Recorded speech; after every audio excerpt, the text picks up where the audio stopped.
Bismillahirrahmanirrahim. Assalamualaikum warahmatullahi wabarakatuh.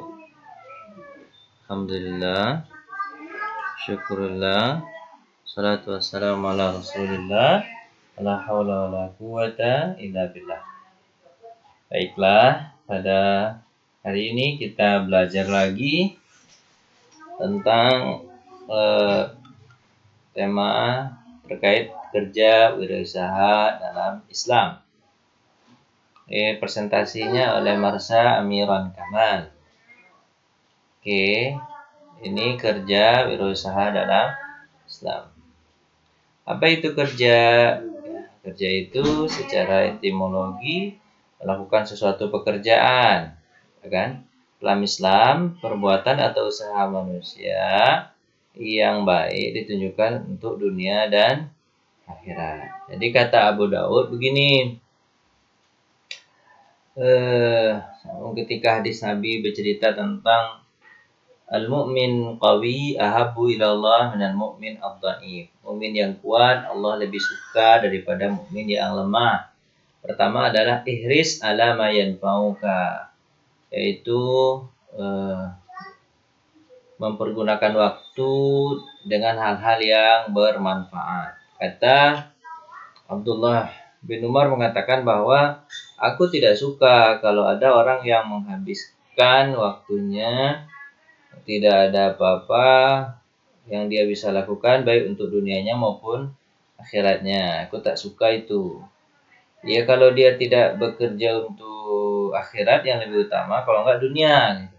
Tapi dunianya dikaitkan juga untuk niat akhirat. Itu lebih bagus. Ya kan? Kata Hasan Al-Basri, ya kita ini hanya kumpulan hari demi hari, jam demi jam. Kalau sudah berlewat hari itu, maka lewatlah kesempatan kita. Kalau pepatah itu mengatakan begini, kita tidak punya modal sebenarnya. Modal kita apa? Modal kita adalah waktu, usia. Kalau waktu atau usia kita ini sudah habis, hilang modal kita. Jadi modal utama itu adalah waktu dan usia. Maka pergunakanlah waktu dan usia kita itu untuk bekerja, memenuhi kebutuhan akhirat dan kebutuhan dunia kita. Ya, begitu ya. Maksud bekerja ya. Allah tidak membebani. La yukallifullahu nafsan illa wus'aha. Maka sahabat waleha maktasabat. Saya melihat slide ini bagus banget, Masya Allah. Senang saya melihat slide ini. Apa itu wirausaha dalam Islam? Wirausaha adalah kalau arti secara umum, ilmu yang mempelajari tentang nilai, kemampuan, dan perilaku seseorang dalam menghadapi tantangan hidup. Itu namanya wirausaha. Kalau dalam Islam, ya berdagang merupakan aspek kehidupan yang dikelompokkan dalam masalah muamalah. Jadi yang dikatakan wirausaha adalah berusaha baik dalam bentuk perdagangan dan lain-lain. Masuk juga PNS juga wirausaha juga namanya usaha tapi jadi PNS. Tapi kata-kata wirausaha orang lebih identik kepada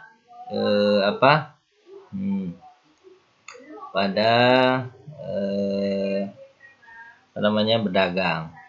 Waladzi ja'ala lakumul arda zalulan famshu fi manakibiha. Dialah Allah yang telah menjadikan bumi terbentang luas, maka berjalanlah di muka bumi, makanlah rezekinya, wa ilaihin nusyur, kepadanya kamu kembali. Ini ayat-ayat yang ini ya. Yang pentingnya saya menjelaskan ini nih. Ketentuan bekerja dalam berusaha dalam Islam.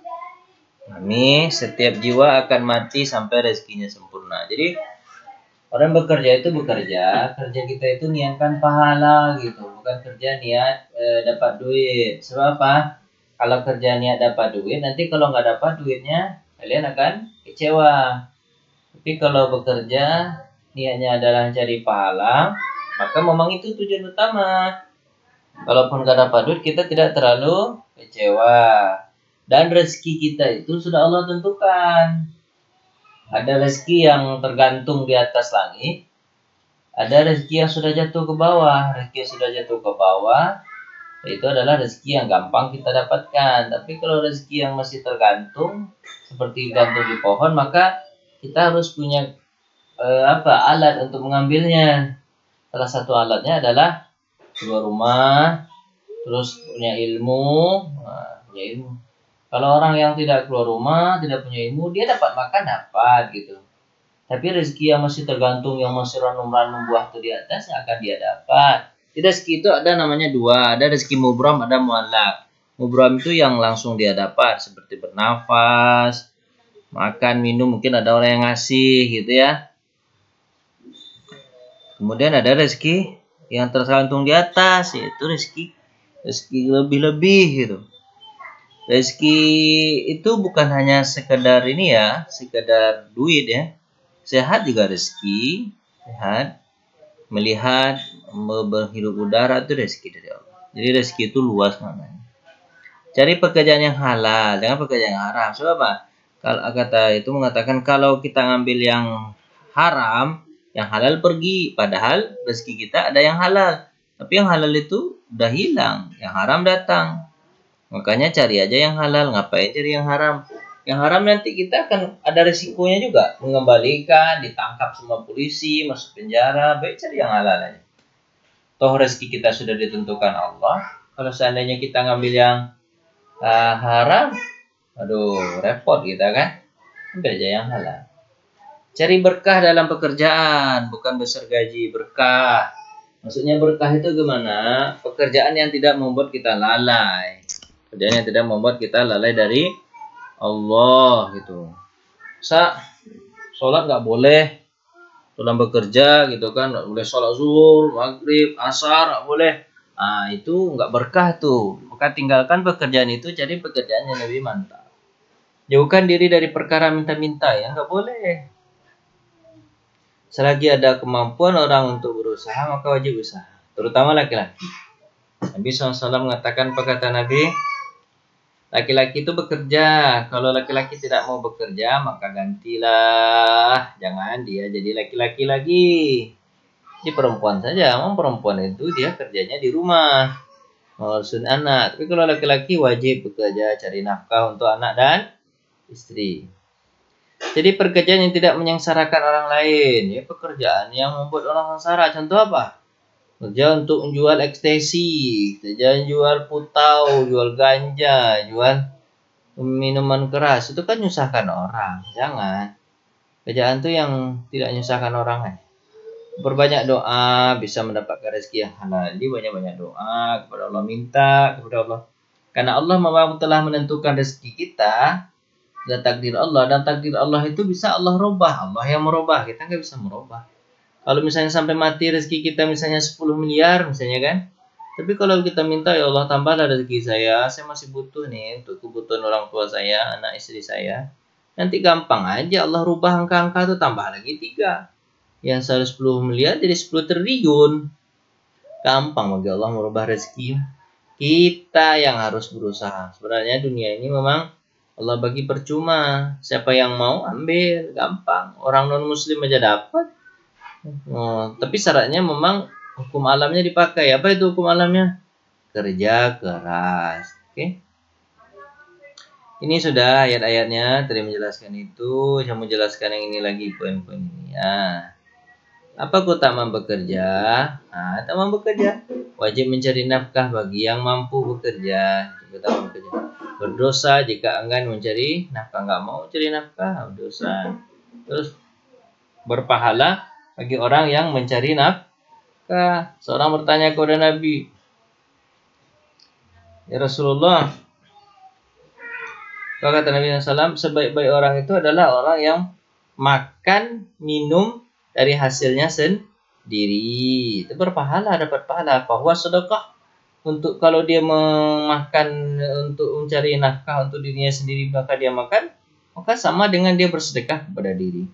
Apalagi kalau dia kasih kepada anak dan istrinya, sedekah kepada anak dan istrinya. Kalau dia kasih kepada orang tuanya, sedekah kepada orang tua.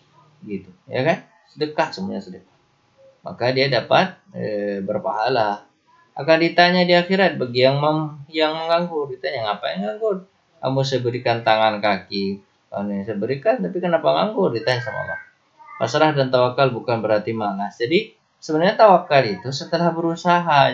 Jangan salah-salah. Tawakal dulu lah, tapi belum berusaha. Itu bukan tawakal, namanya itu malas. Usaha dulu maksimal, semaksimal mungkin. Habis itu serahkan semuanya kepada Allah setelah berusaha. Di sana letak tawakal itu, tempat tawakal itu di akhir, bukan di depan. Kalau di depan itu namanya pemalas, bukan tawakal. Tawakal itu berusaha dulu semampu sekuat tenaga, kemudian setelah itu serahkan urusannya kepada Allah. Maka itu disebut dengan tawakal. Baik, saya komentarin itu. Slide-nya bagus banget. Nih, layoutnya Masya Allah. Luar biasa ya. Makasih ya pada siapa nih? Oh, apa namanya nih? Siapa namanya? Marsha Amirah Kamal. Baik, sekarang kita pindah ke hak-hak pekerja.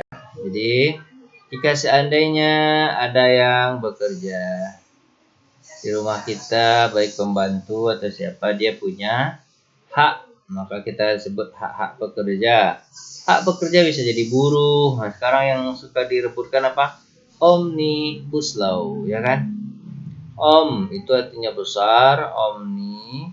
Bus itu artinya bus, law itu artinya undang-undang. Jadi bus besar undang-undang. Jadi segala undang-undang masuk ke dalam. Termasuk mengatur tentang pekerja. Banyak orang demo-demo kan. Penyebabnya kalian mungkin tahu, mahasiswa ya. Baiklah.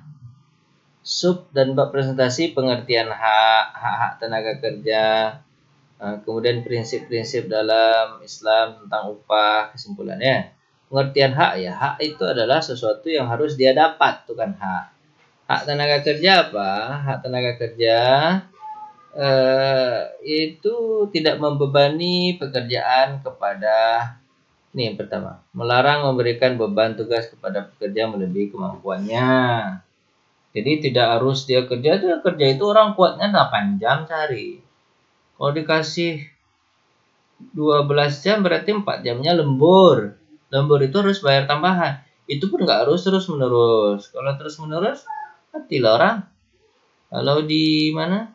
Di Australia itu jam bekerja dari jam 8 sampai jam 4. Orangnya 4 dah pulang. Kalau ada lagi orang yang bekerja sampai jam 5 gitu ya, kan sejam tuh lemburnya tuh. Gaji lemburnya itu 2 kali lipat dari gaji biasa. Kalau gajinya sejam di orang Australia itu, ya di Australia dulu sebulan.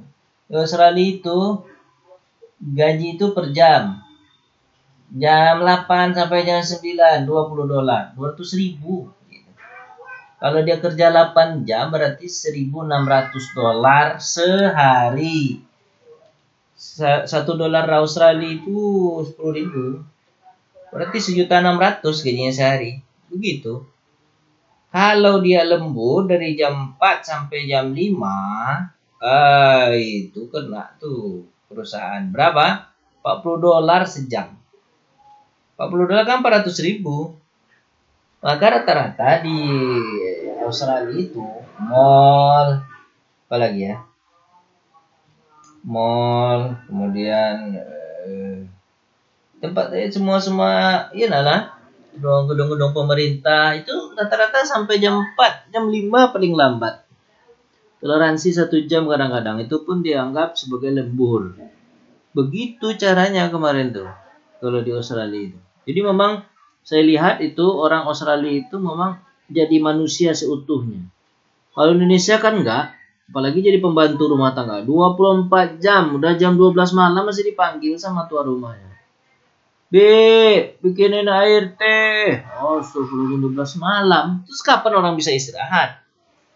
Itu luar biasa. Makanya orang di Australia itu enggak ada yang berani menggaji pembantu. Kalau gaji pembantu di Australia, 24 jam dia kerja itu kali $200 berapa? Maka habis gaji dia, sanggup dia. Makanya orang Australia itu, orang-orang Eropa itu rata-rata dia nggak punya pembantu. Apa sebab? Gajinya mahal. Mereka nyetir sendiri, nggak ada yang punya. Nyetir sendiri, masak sendiri. Yang betul-betul kaya yang punya pembantu. Direktur pun di sana nggak ada punya pembantu. Berani mereka punya pembantu karena mahal gitu. Karena dia per jam. Jadi manusia memang jadi manusia di negara Eropa. Bukan berarti saya menyanjung negara Eropa, enggak gitu. Harusnya kita sebagai orang Islam kan gitu. Kalau Nabi Muhammad SAW nih, saya mau lama-lama di sini sedikit. Kalau Nabi Muhammad SAW memberikan pekerjaan kepada pembantunya itu, ya setelah Nabi bekerja, Nabi kerjakan, namanya juga pembantu ya, istilah pembantu ya. Kan kita dulu yang ngerjakan pekerjaan kita itu. Kalau kita kewalahan, baru kita minta bantuan kan begitu. Bukan semuanya dikerjain pembantu gitu, kita duduk-duduk aja, itu bukan pembantu namanya, itu namanya budak. Kalau pembantu itu kita kerja dulu, habis itu baru gak kuat baru kita kasih ke pembantu. Bukan semuanya dikasih. Ini dari awal, dari menyapu, ngepel, mencuci, menyetrika, semuanya pembantu. Itu bukan pembantu namanya itu budak atau sapi perah. Yang kedua, Islam memberi peringatan keras kepada majikan yang menzalimi pegawainya. Boleh menzalimi, pukul, ditendang, dicaci maki, tidak boleh. Tidak. Kemudian ketiga, mereka itu harus diperlakukan sebagai manusia, tidak boleh binatang yang dipukul. Keempat, kemuliaan dan kehormatan harus senantiasa saja. Walaupun dia pembantu, kita tidak boleh. Ini pembantu saya ini dikasih baju jelek-jelek, nggak boleh. Dia juga manusia, harus dimuliakan. Jangan diteriak, jangan dihardik, caci maki di depan orang. Terus yang paling penting itu hak pekerja itu apa? Hak pekerja itu adalah pertama kita harus adil, mencukupi, cepat gitu kan. Kita kalau memberikan pekerjaan itu, upah pekerja itu ketika bisnis itu harus diserahkan cepatnya. Sebelum kering keringatnya, maksudnya sebelum kering keringatnya itu adalah habis bekerja langsung kasih gitu. Jangan ditunda-tunda, kan dia butuh juga duit itu, jangan ditunda-tunda. Kalau udah nunda itu cobalah kalian lagi butuh ditunda sama orang, sedih juga gitu kan. Dah, saya rasa itu cukup kesimpulan ini. Terima kasih. Ini hanya dua ini. Jangan lupa ya, saling subscribe dan like. Oke. Terima kasih atas perhatian. Mohon maaf atas segala kurangan. Kita tutup dengan baca hamdalah. Alhamdulillahirabbil alamin. Assalamualaikum warahmatullahi wabarakatuh.